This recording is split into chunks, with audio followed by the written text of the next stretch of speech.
मुंबई की चमकती सड़कों पर दौड़ती जिंदगी के बीच एक लड़का था।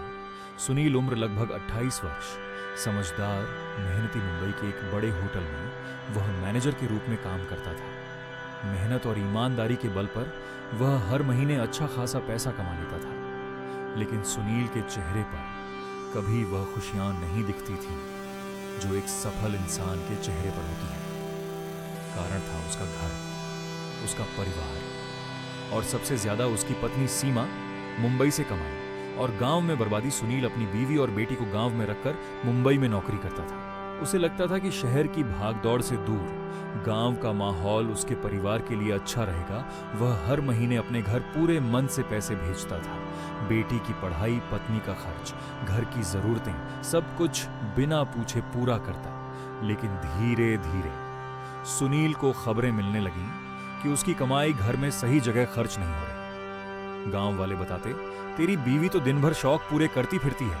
सुनील को पहले विश्वास नहीं हुआ, लेकिन जब उसने खुद महीने का हिसाब लगाया, कहां करीब 40,000 की तनख्वाह और कहां घर में महीने के अंत में खाली हाथ बेटी की जरूरतें पूरी नहीं हो रही।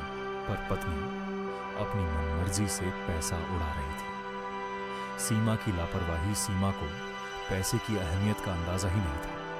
न तो वह बचत करती, न घर का ध्यान रखती।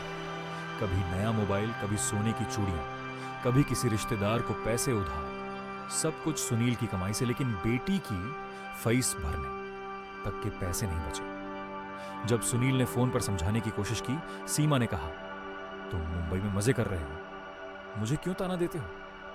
यह बात सुनील के दिल में तीर बनकर छुप गई। दिन में होटल में मुस्कुराते हुए काम करना और रात को कमरे में अकेले बैठकर रोना, यह सुनील की दिनचर्या बन गई थी। उसे लगता था कि वह अपने परिवार को संभालने में नाकाम हो गया है।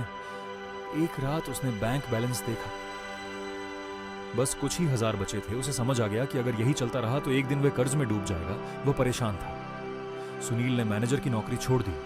सब हैरान थे। इतनी अच्छी नौकरी, इतना बढ़िया वेतन, क्यों छोड़ रहे हैं? सुनील सिर्फ मुस्कुराया और बोला, कभी कभी जिंदगी में पैसे से ज्यादा जरूरी होता है। अपने घर को बचाना। सूना कमरा छोड़ते वक्त उसकी आंखें भर आईं, मगर दिल में एक साफ फैसला था।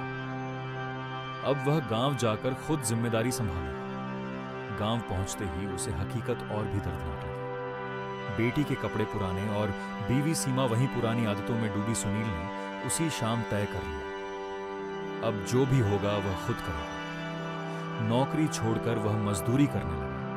खेतों में काम, ईंट भट्टे पर मेहनत, यहां तक कि दिहाड़ी मजदूर तक बन गया। लोग ताज्जुब करते, अरे मुंबई का मैनेजर यहां मजदूरी कर रहा है। लेकिन सुनील मुस्कुराकर कहता, मेहनत कोई भी हो गलत नहीं होती।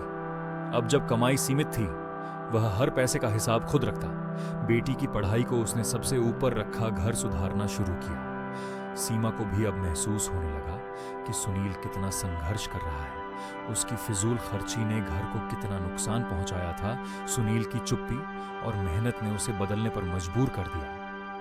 मुंबई का मैनेजर नहीं, मेहनती सुनील, उसने छोटे छोटे कामों से घर को फिर से खड़ा कर दिया। बेटी की पढ़ाई वापस पटरी पर आ गई और सबसे बड़ा बदलाव, सीमा भी अब समझदार हो चुकी थी, घर संभालने लगी थी। सुनील अब कम कमाता था, लेकिन मन से अमीर हो चुका था। उसे समझ आ गया था, पैसा कमाना बड़ी बात नहीं, उसे बचाना और सही जगह लगाना ही असली कला है।